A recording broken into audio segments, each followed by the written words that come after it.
편지입니다.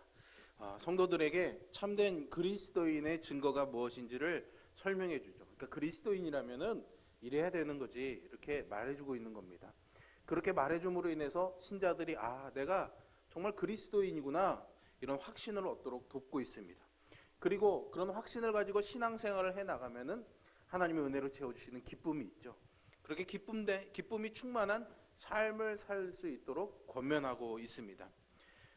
이런 목적을 가지고 이렇게 하다 보니까, 그럼 정말 그리스도인이 뭐냐를 설명해 주기 위해서는, 그러면 잘못된 그리스도인, 거짓된 그리스도인은 뭐냐, 이런 것들을 또 설명해 주게 됩니다. 그런 내용들을 또 다루고 있어요. 그러다 보니까는 믿지만은 믿음이 연약한 성도들이 이 편지를 읽다 보면 이것도 못하고 이것도 못하면은 이건 진짜 그리스도인이 아니야, 이런 말씀을 읽다 보면은 무슨 생각이 들까요, 여러분? 나는 아니지 라는 것보다는 나도 이런 것 같은데 그럼 나는 그리스도인이 아닌가? 뭐 이런 생각이 들 수 있죠. 그래서 사도 요한이 중간에 여러분들이 됐거나 여러분들이 거짓 신앙이어서가 아니라 여러분들이 참된 신앙인이기 때문에 제가 이렇게 편지를 써서 여러분들을 격려하고 있습니다 라는 것을 설명해 줍니다. 그러면서 오늘 본문에서 그리스도인이라면 확신 가운데 세상에 대한 사랑과 그런 세상에 대한 가치관을 다 버리고 하나님의 뜻을 따라서 그렇게 행하는 일에 우리가 온 마음과 온 뜻을 다해야 된다라는 것을 권고하고 있는 내용이지요. 그러니까 오늘 본문의 세 절이지만 요지는 하나님 나라의 백성된 신자들이 어떻게 이 세상을 살아가는가 하는 그런 주제를 다루고 있습니다. 이것은 비단 초대교회 성도들에게만 필요한 말씀은 아니겠죠. 하나님의 말씀은 살아있고 생명력이 있기 때문에 어제나 오늘도 내일도 변함없으신 말씀인 줄로 믿습니다.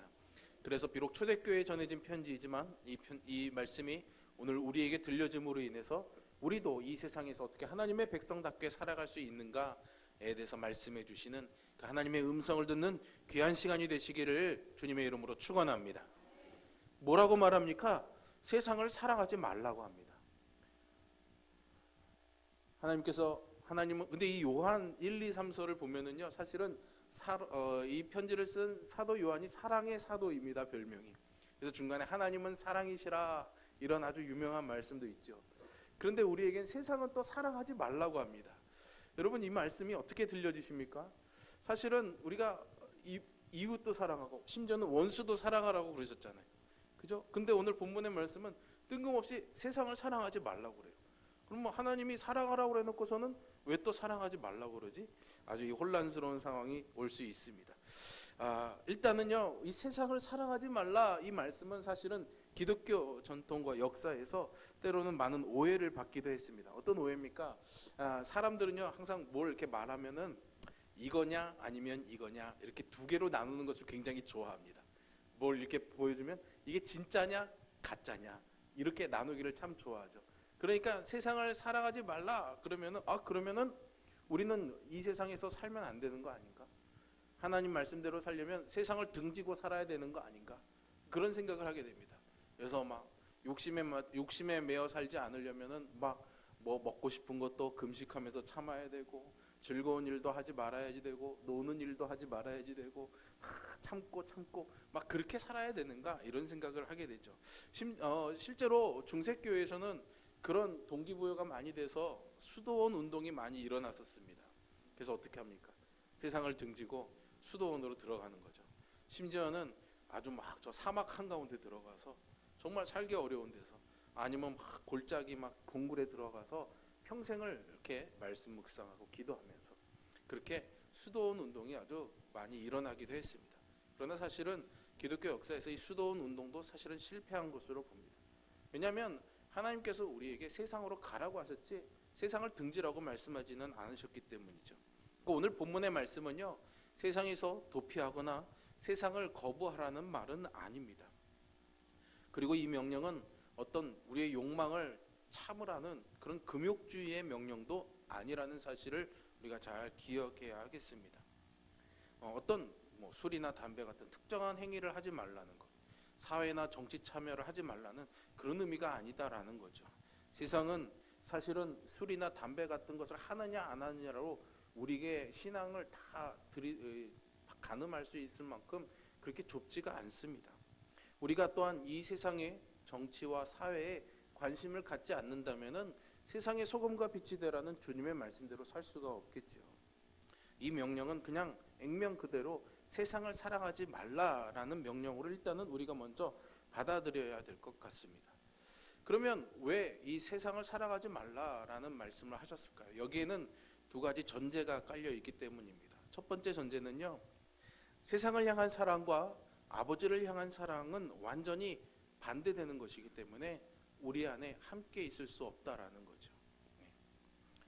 오늘 본문의 15절 뒤에 보시면 누구든지 세상을 사랑하면 아버지의 사랑이 그 안에 있다고 합니까? 있지 않다고 합니까? 있지 않다라고 그러죠. 그러니까 세상을 사랑하면 아버지의 사랑이 있을 수가 없는 것입니다. 그리고 아버지를 사랑하면 세상을 사랑할 수가 없는 거지요.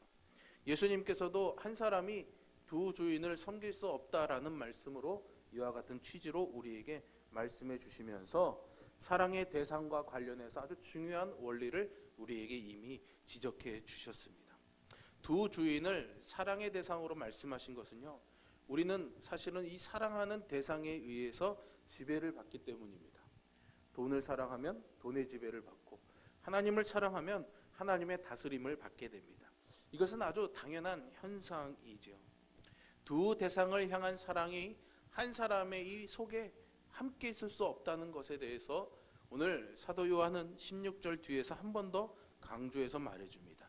다 아버지께로부터 온 것이 아니요 세상으로부터 온 것이기 때문이다 라고 설명해주고 있는 거죠. 세상에 있는 모든 것들 다 그 원천이 아버지께 있지 않고 세상에 있다라는 거죠. 여러분, 이 말씀도 조금 이해하기가 어려울 수 있습니다. 왜냐하면 이 세상을 누가 지으셨습니까? 하나님이 지으셨죠. 그럼 누구에게서 온 겁니까? 하나님에게서 온 겁니다. 그런데 오늘 사도 요한은 세상에 있는 것이 다 하나님께로부터 왔다고 합니까? 오지 않았다고 합니까? 오지 않았다고 그러죠. 뭔가 다른 거예요.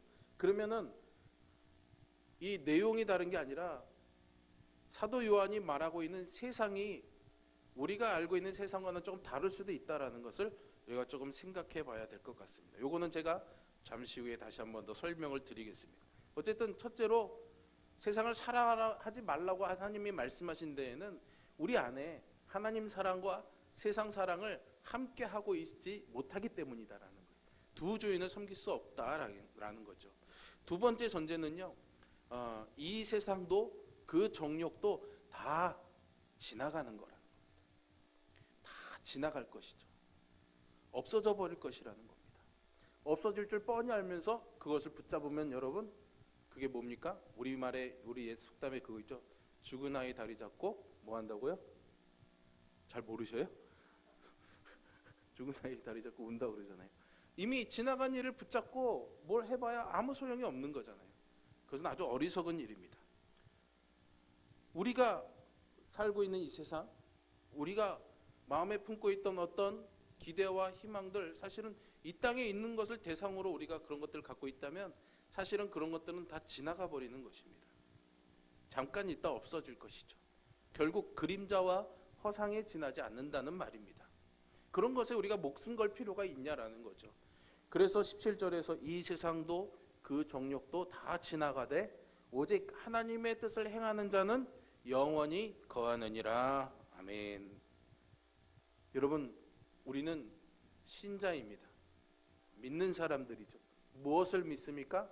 하나님의 약속을 믿는 겁니다. 그 약속은 무엇입니까? 영원한 하나님의 나라에 대한 것입니다. 그 약속을 믿는 사람은 하나님이 그 약속을 이루어 주신다는 거예요. 그것을 조금 고상한 말로 유업을 주신다라고 말씀하고 있는 거죠. 신자는 그렇게 이 땅에서 사라질 것이 아니라 없어지지 않을 하나님의 나라, 정말 하나님의 나라의 실제를 기다리며 그것을 바라보는 사람들이죠. 그런데도 우리는 눈앞에 있는 세상의 모든 것들, 그런 것들을 붙잡으려고 많이 애씁니다.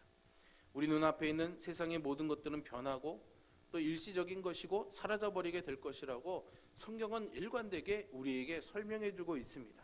대표적인 말씀이 베드로전서 1장 24절과 25절에 있는 말씀이에요. 사실은 이것도 이사야서에 있는 말씀을 인용한 것인데요. 그 그러므로 모든 육체가요 풀과 같고 모든 영광이 풀의 꽃과 같다. 풀은 마르고 꽃은 떨어지되 오직 주의 말씀은 세세토록 있도다. 이렇게 설명해 주고 있습니다. 세상에 아무리 좋아 보이는 것, 풀처럼 생명력이 있는 것이어도 다 어떻게 해요? 마르고 떨어지는 것, 지나가는 것이다 라는 것이죠.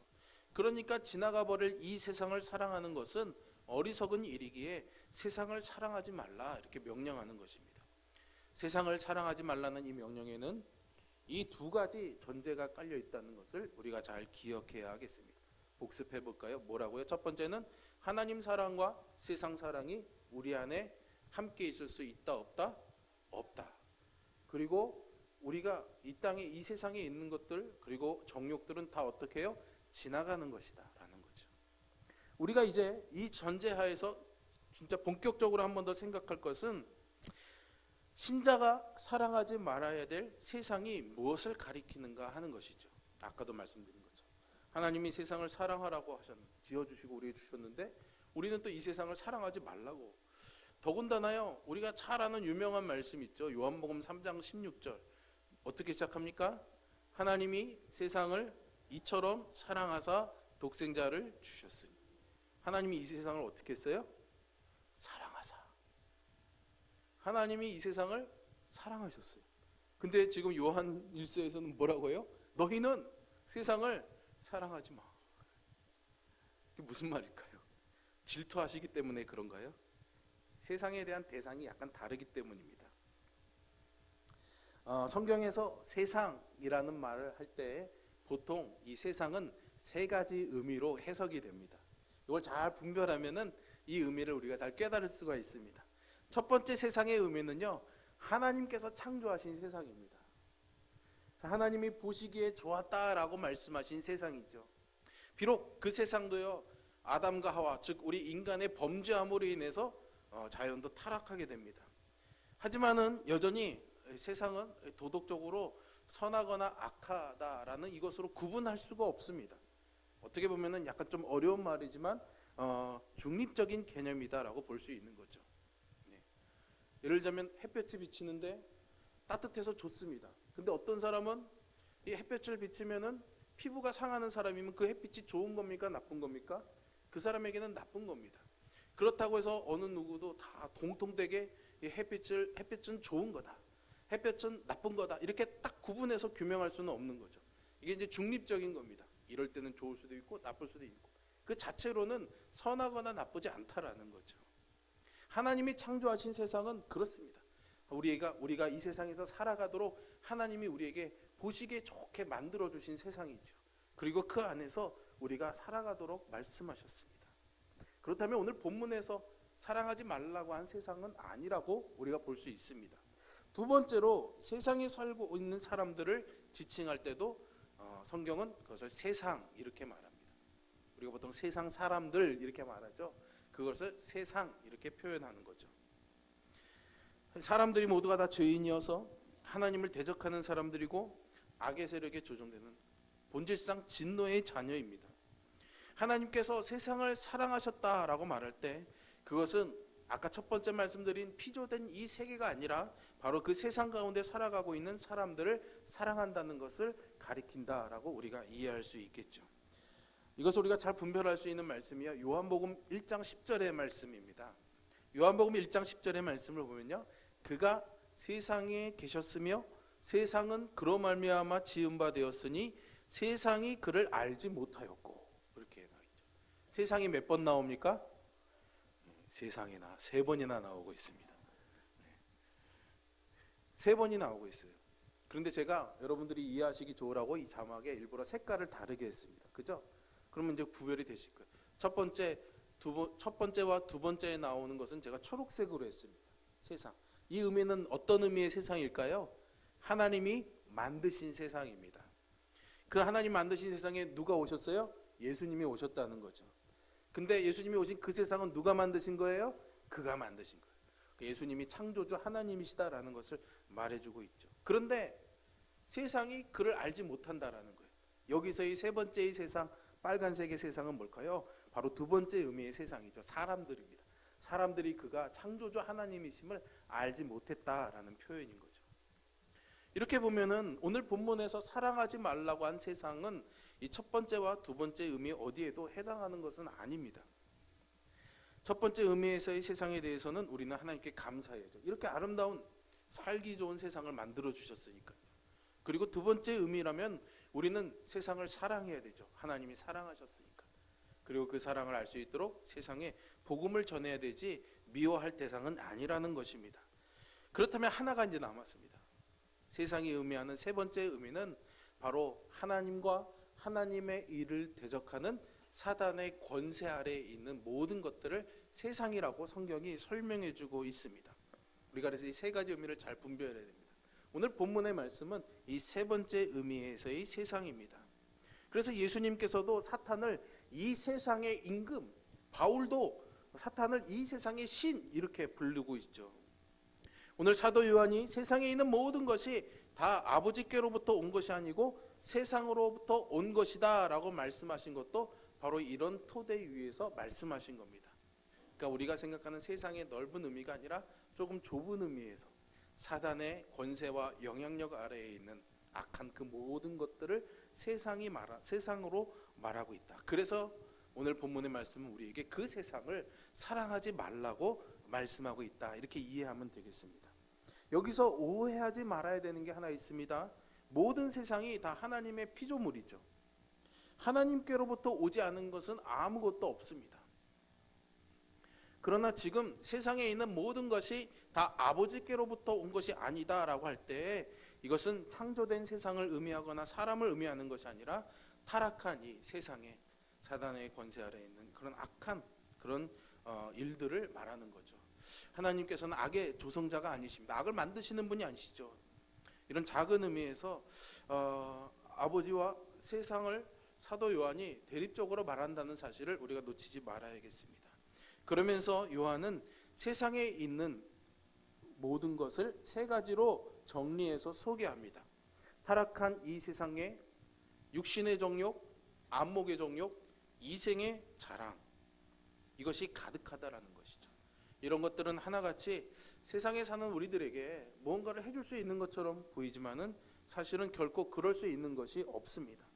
마귀는 거짓의 아비이기 때문에 세상의 악한 체계 역시 그 임금인 마귀의 기만을 반영하게 되어 있습니다. 하나씩 한번 이 세 가지를 살펴보겠습니다.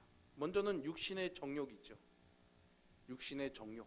뭡니까? 우리 몸에서 뭔가를 바라는 겁니다. 뭔가를 기대하는 거죠. 뭔가 필요하다고 자꾸 우리 마음속에서 생각나는 겁니다. 그게 뭐가 있을까요, 여러분? 대표적인 게 식욕입니다. 식욕. 뭐 수면욕도 있겠죠. 피곤하면 자꾸 졸리지 않습니까? 이건 내가 졸려야겠다 생각해서 조는 게 아닙니다. 그죠? 예, 그런 것들이 우리 마음에 있습니다. 뭐 성욕 이런 것도 있을 수 있습니다. 여러분 사실은 우리가 무언가를 원하고 바라는 것은 아주 당연한 겁니다. 오히려 그런 마음이 없다면 그게 문제죠, 여러분. 그렇지 않습니까? 몸이 막 쇠약해져 가고 있는데 뭔가를 먹고 기력을 회복해야 되는데 배고픈데도 먹고 싶은 생각이 들지 않으면은 여러분 그게 정상입니까? 대부분 아프신 분들이 그러잖아요. 몸은 아픈데 입맛은 막 없어요. 왜 그렇습니까? 몸이 정상이 아닌 거죠, 지금. 정상이라면은 배고프면은 먹고 싶어져야 되는 거죠. 이것은 아주 당연한 겁니다. 그런 생각이 드는 거를 죄라고 말할 수는 없죠. 그런데 문제는 그런 마음이 지나치는 거죠. 지나치는 것이 문제가 되는 겁니다. 어떤 문제에 대해서 우리가 그런 욕망을 가질 수는 있지만 지나치게 거기에 집착을 하고 과욕을 부리면 그게 바로 정욕이 되는 겁니다. 창세기에서 하와가 뱀의 유혹을 받아서 선악과를 다시 보니 먹음직스럽게 보였습니다. 식욕은 누구나 있는 것이죠. 배고픈 것은 어쩔 수 없습니다. 배고프고 먹고 싶은 마음은 죄가 아닙니다, 여러분. 그런데 왜 하필이면 하나님께서 먹지 말라고 하신 선악과에 대한 식욕이 생겼을까요? 하나님께서 아담과 하와를 굶기신 건가요, 여러분? 그렇지 않습니다. 오히려 동산의 모든 실과를 다 먹으라고 하셨습니다. 마음껏 즐기라고 허락하셨죠. 그러나 이 선악을 알게 하는 나무만큼은 아니다라는 거죠. 왜 그러셨을까요? 이것을 허락해 준 것은 창조주 하나님 나의 것이다 라는 것을 알려주시기 위해서입니다. 사람이 그렇잖아요. 어떤 제한된 선이 없으면은, 너무나 자유로우면은 그 선을 넘어서게 되면 뭐가 됩니까? 방종이 됩니다. 무질서가 되고 죄가 찾아오게 되는 거죠. 하나님은 우리가 그러기를 원하지 않으셨습니다. 그래서 선악과라는 선을 그어 놓으신 거죠. 우리의 죄악은요, 식욕 그 자체에 있는 것이 아니라 하나님께서 먹지 말라고 하신 것을 먹었기 때문입니다. 성욕도 마찬가지입니다. 그 자체가 악한 것은 아니죠. 하지만 하지 말아야 할 상대와 함께 하면은 그것이 죄가 되는 겁니다. 육신의 정욕들은 어쩌면 우리에게 가장 필요한 본능일지도 모르겠습니다. 하지만 그것은 하나님의 말씀을 거스르는 일에 사용되어서는 안 됩니다. 그것을 이유로 어떤 죄도 정당화할 수가 없는 것이죠. 여러분, 우리에게 있어야 될 것은 하나님께서 다 아시는 줄 믿으시기를 바랍니다. 오히려 그래서 우리는 이러한 정욕을 가지고도 하나님의 영광을 위해서 살아가야 되는 거죠. 고린도전서 10장 31절에서 그런즉 너희가 먹든지 마시든지 무엇을 하든지 다 하나님의 영광을 위하여 하라 말씀하고 있습니다. 먹든지 마시든지 하나님의 영광을 위하여 하라. 하나님의 영광을 위하여 하면 이 모든 것에 너희에게 더하여 주시리라 약속해 주시는 줄 믿으시기를 바랍니다. 즉 선악과가 주는 그 만족에 이끌려 살게 되는 것이 오늘 본문이 말씀하는 세상을 사랑하는 것입니다. 두 번째로 다룰 것이 바로 안목의 정욕입니다. 안목의 정욕 그러면은 쉽게 머리에 떠오르는 사자성어가 있죠. 뭐가 있습니까? 견물 생심입니다. 안목의 정욕은 불필요한 우리 육신의 정욕을 불러일으킵니다. 배불러도요, 맛있는 음식이 눈앞에 펼쳐지면 먹고 싶은 마음이 생기죠. 대표적인 게 바로 뷔페입니다. 뷔페. 그죠? 예. 뷔페 갈 때마다 오늘은 좀 고상하게 야채와 과일만 조금 먹고 커피 한잔 해야겠다. 그게 마음을 먹고 가도 결국 내 접시에 쌓여 있는 건 뭡니까? 족발과 보쌈과 닭강정과 그것도 모자라서 두 접시가 한꺼번에 내 손에 놓여 있는 모습을 보면서 참 나는 어쩔 수 없구나라는 것을 깨닫게 해주는 참 지혜가 숨겨져 있는 것이 뷔페인 줄로 믿습니다. 그게 그런 거예요. 왜 그렇습니까? 보이니까. 보이면은 욕심이 생기게 마련입니다, 여러분. 하와도요, 창세기에서 타락하는 과정을 말씀을 읽어보시면 뱀의 유혹을 보고 나서요, 선악과를 보고서 먹음직하고 부함직하구나 이렇게 표현하고 있습니다. 만약에 여러분 선악과를 보지 않았다면 유혹을 받았더라도 넘어가지 않았겠죠. 근데 그 유혹을 받고 그 생각을 가지고 보니까 어떻게 돼요? 부함직한 거예요. 먹음직한 거예요. 그러면 그 전까지는 어땠다는 얘기입니까? 부함직하지 않았던 거예요. 먹음직하지 않았다는 거예요. 그전에 하나님이 먹지 말라고 말씀하신 거니까 그 말씀이 내게 들어와 있으니까 그게 먹음직스럽지 않았던 거예요. 좋아 보이지 않았던 거예요. 근데 뱀의 유혹이 들어오니까, 세상의 유혹이 들어와서 그 유혹이 내 마음의 중심에 자리를 하고 나서 보니까 뭐예요? 부함직한 거죠. 여러분, 그래서 우리가 말씀을 가까이 해야 되는 이유가 여기 있습니다. 세상의 것을 보고 세상의 것을 즐기면서 우리가 어떻게 선악과를 먹지 말라는 하나님의 말씀을 우리 가슴에 지키며 살아갈 수가 있겠습니까? 세상의 것들이 우리 마음에 들어오면 그 마음을 가지고 보면은 먹지 말아야 될 게 먹음직스러워 보이는 거예요. 그래서 어떻게 해요? 덥석 먹어버리는 거죠. 예수님께서 율법을 설명하신 대목에서 이런 것이 있습니다. 마태복음 5장 28절이죠. 나는 너희에게 이르노니 음욕을 품고 여자를 보는 자마다 마음에 이미 간음하였느니라. 주님은 보는 것과 간음을 연결해서 말씀하고 있습니다. 그냥 보는 것이 아니라 음욕을 품고 보는 것, 이것이 바로 안목의 정욕인 거죠. 지금 우리가 살고 있는 이 세상이 사실은 역사상 그 어느 시대보다도 우리의 눈을 유혹하는 것들로 가득한 그런 시대입니다. 여러분. 지금도 여러분 그렇잖아요. 여러분들이 지금 제 얼굴을 보시는지 여기를 보시는지 잘 모르겠지만 제 경험상 대부분 보면은 제 직접 잘생긴 제 얼굴보다는 화면에 나오는 못생긴 제 얼굴을 더 많이 보는 경우가 참 많습니다. 지금은 다행히 자막이 떠 있어서 얼마나 감사한지 모르겠습니다. 우리의 눈을 유혹하는 것들이 많죠. TV도 있고요, 컴퓨터도 있고요, 심지어는 우리가 들고 다니는 이 전화기에도 얼마든지 볼 수 있는 거리들이 얼마나 많습니까? 그래서 하루 종일 봅니다. 문제는 무엇을 보는가입니다.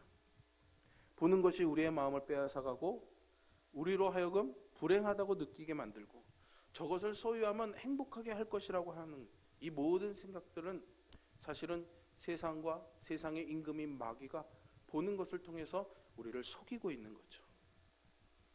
우리가 그래서 보는 것들로 다 소유한다고 해도 우리는 여전히 불행할 수밖에 없습니다. 우리가 소유하고 싶은 것을 소유하는 것, 보고 보지 못하는 것, 이런 것들이 우리의 행복을 결정하지 않습니다. 세상을 사랑하지 않는다는 것은요, 그래서 우리의 눈을 관리하고 사는 것을 의미합니다. 이것은 무엇을 보느냐의 싸움인 거지요. 세 번째로, 마지막으로 사도는 이생의 자랑을 말합니다. 이생이란 우리가 지금 살고 있는 세상을 말합니다. 우리가 가지고 있는 것, 우리가 하고 있는 일들을 말하죠. 이러한 것들을 자랑하고 싶어 하는 겁니다. 참 기가 막히지 않습니까? 먹고 싶고 보고 싶더니 이제는 어떻게 하고 다른 사람들에게 자랑하고 보여주고 싶어 하는 거죠. 하와가 선악을 알게 하는 나무를 먹고 나서 어떻게 했습니까? 아담에게도 주었습니다. 보여주고 싶었던 거죠. 자랑하고 싶었던 겁니다. 먹고 정말 좋았으면 자기 걸로만 하지. 근데 이게 좋으니까 보여주고 싶었던 거죠. 하나님 말씀에 이것을 먹으면 어떻게 하겠다고 그랬어요? 정령 죽으리라. 먹었어요. 죽었어요? 안 죽었어요? 안 죽었어요. 나중엔 죽었지만 그때는 안 죽었어요. 우와, 안 죽었네? 야, 봐, 먹어도 안 죽잖아. 보여주고 싶었던 거죠. 육신의 정욕, 안목의 정욕이 갖고 싶은 욕심이라면 이생의 자랑은 자랑하고 싶은 욕망입니다. 없을 때는 가지고 싶고, 가지게 되면 자랑하고 싶죠. 그렇게 인간의 욕심은 끝이 없습니다. 그래서 탐심은 우상숭배라고 성경은 우리에게 말해주죠. 예수님이 사역하시면서, 공생의 사역을 하시면서 당시의 지도자들과 또 바리새인들과 서기관들과 굉장히 많이 부딪혔습니다. 그리고 그들을 책망하셨습니다. 그들을 책망하신 가장 큰 이유가 뭔지 아십니까? 그들의 외식이었습니다. 외식이 뭡니까? 저녁에 나가서 삼겹살 먹는 게 외식이 아니고 다른 의미의 거칠애를 말하죠. 겉으로 아니지만 그런 척하는. 여러분, 이 바리새인과 서기관들이 어떻게 했습니까? 구제할 때는 어떻게 했어요? 사람들에게 보이려고요, 거리에서 나팔을 불면서 구제했습니다. 빵 나팔을 불고, 자 이제 우리가 가난한 사람 돕습니다. 기도할 때도 어떻게 했습니까? 큰 길에 나가서 손을 하늘로 들고 사람들 보라고 기도했습니다. 금식할 때도 어떻게 기도했는지 아십니까? 얼굴 막 머리 막 부러지고, 나 밥 못 먹어서 너무 힘들어. 여러분, 구제하고 기도하고 금식하는 일이 나쁜 일입니까? 아니죠. 좋은 일입니다. 해야 되는 일이죠. 하지만 이처럼 좋은 일을 하면서도 이생의 자랑에 빠진다면 이것은 하나님의 영광을 추구하는 것이 아니라 자기의 영광을 추구하는 태도이죠. 성경은 그것이 세상의 것이다 라고 우리에게 분명히 말해주고 있습니다. 여러분, 이런 것들은 다 지나가는 것이라고 분명히 사도 요한은 우리에게 말해주고 있습니다. 이런 것들은 다 덧없이 지나가는 실제가 아닌 허상인데 우리는 보이는 그것만을 그냥 진짜라고 여기고 얼마나 거기에 매여서 살아갑니까? 육신의 정욕, 안목의 정욕, 이생의 자랑에 매여서 말이죠. 그러면 우리가 어떻게 이것들에 매이지 않고 세상을 사랑하지 않고 살아갈 수 있을까요, 여러분?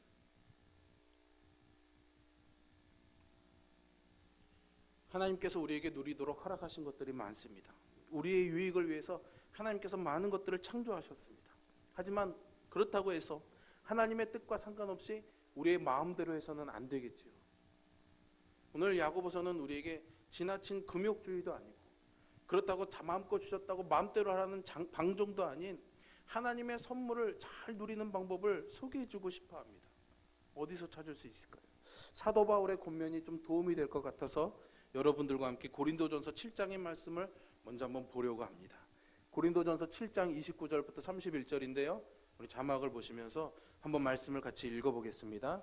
형제들아, 내가 이 말을 하노니 그때가 단축하여진 고로 이후부터 안에 있는 자들은 없는 자같이 하며 우는 자들은 울지 않는 자같이 하며 기쁜 자들은 기쁘지 않은 자같이 하며 매매하는 자들은 없는 자같이 하며 세상 물건을 쓰는 자들은 다 쓰지 못하는 자같이 하라. 이 세상의 외형은 지나감이니라. 아멘. 무슨 말일까요, 여러분? 있어도 없는 것처럼 살라는 말입니다. 내가 지금 가지고 누리고 있는 것은 감사함으로 받아 누리되 그것에 과도하게 의지하고 그것에 집착해서 살아가지 말라는 거죠. 이거 없으면 난 죽는다, 이거 없다는 겁니다. 이 세상에 우리가 없어서 죽는 것은 하나님밖에 없는 줄 믿으시기를 바랍니다. 자식도 생명도 명예도 권세도 없어도 살 수 있습니다. 하나님이 생명의 근원이시죠. 그런데 우리의 마음에 그 하나님이 아니라 난 이거 없으면 어떻게 살지? 난 이거 없으면 어떻게 견디지? 그렇게 하나님을 대신하는 육신의 정욕으로, 안목의 정욕으로, 이생의 사랑으로 말미암은 것들이 얼마나 많습니까?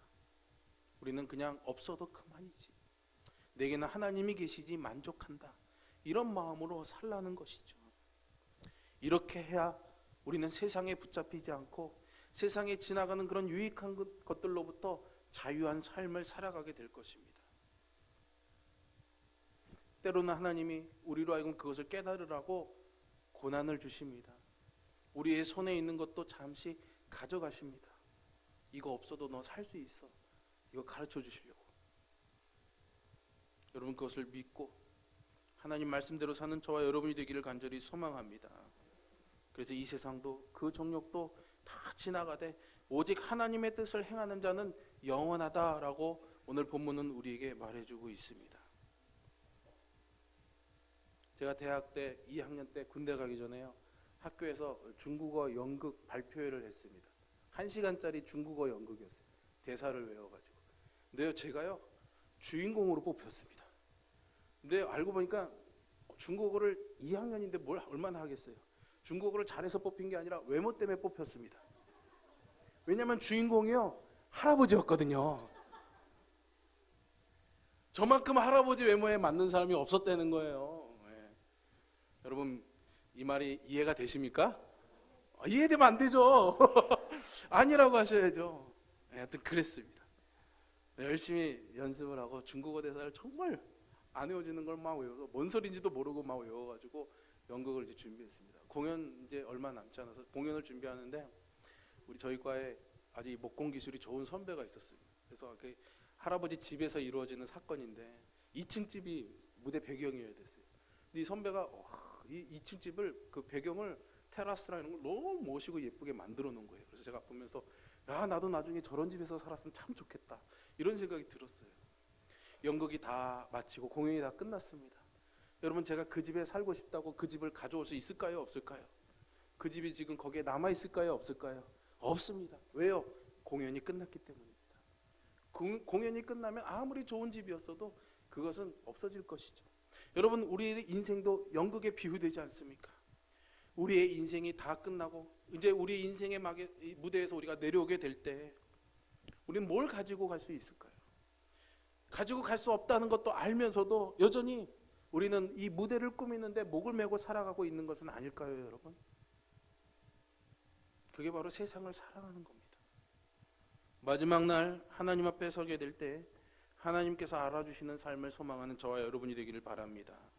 이 땅에 사는 동안요, 내 주변에 몰려드는 사람들이, 그 사람들이 칭찬해주고 그 사람들이 야, 너 대단하다, 뭐 이런 그런 말을 하는 것들에 휘둘리지 마시고, 그런 것들은 다 지나가는 것이라는 걸 아시고 세상을 사랑하지 않고 오직 하나님의 뜻을 행함으로 영원히 하나님 안에 거하시는 그런 복을 누리시는 저와 여러분 되기를 주님의 이름으로 축원합니다. 기도합니다. 하나님, 우리가 이 땅에 발을 딛고 살아갑니다. 여전히 우리는 우리의 눈으로 세상의 것들을 볼 수밖에 없습니다. 여전히 우리의 마음에는 우리 몸이 필요로 하는 것들을 자꾸만 생각나게 합니다. 주여, 우리에게 주신 이 자유함을 하나님 죄악으로 이끌리지 아니하도록 우리를 지켜주시옵소서.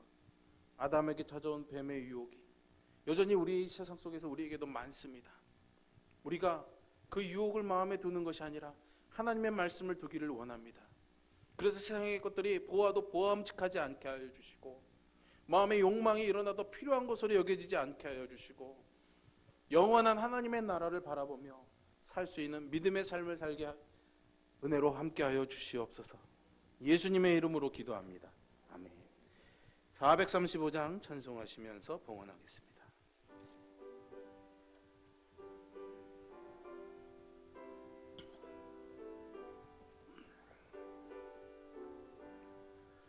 나의 영원하신 기여 생명